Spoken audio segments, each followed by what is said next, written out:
Oh, I just ride in your arms tonight. Shout out! Sinuspin din ng Land Transportation Office o LTO ng 70 araw ang lisensya ng vlogger na si Norman Mangusin o mas kilala bilang Francis Leo Marcos matapos siyang mahuling lumabag sa ilang batas trapiko sa isang video na kumalat online.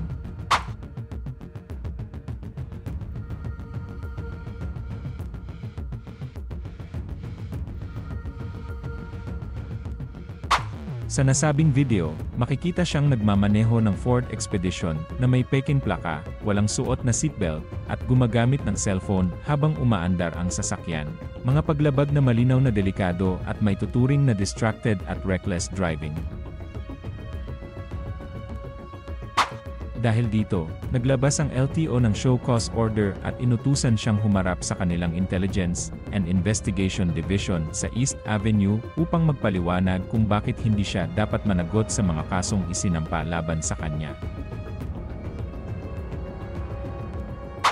Binalaan din siya na kapag hindi siya humarap o nagsumite ng paliwanag, otomatikong desisyon na ang ibabatay sa ebidensyang hawak ng ahensya.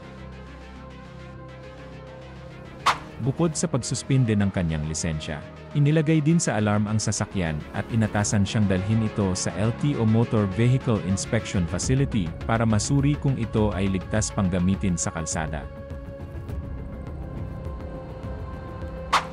Umani ng sari-saring reaksyon ang issue, ngunit malinaw ang mensahe ng LTO, walang VIP sa batas trapiko, at ang sinumang magmamaneho ng pabaya ay mananagot, gaano man siya kasikat sa social media.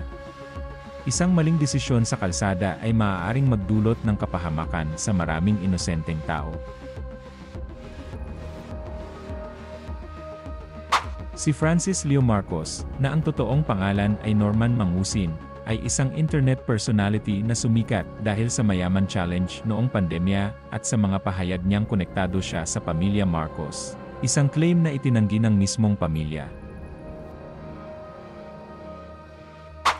Sinubukan din niyang tumakbo bilang senador noong 2013, 2022 at 2025, ngunit nabigo at naiugnay sa iba't ibang kontrobersya at kasong isinampa laban sa kanya. Sa kabila ng lahat, ang isyung kinakaharap niya ngayon ay malinaw, nilabag ang batas trapiko, at kailangang managot tulad ng karaniwang mamamayan. Ang pangyayaring ito ay paalala na sa kalsada, hindi kasikatan ang mahalaga kundi disiplina, respeto sa batas, at kaligtasan ng lahat.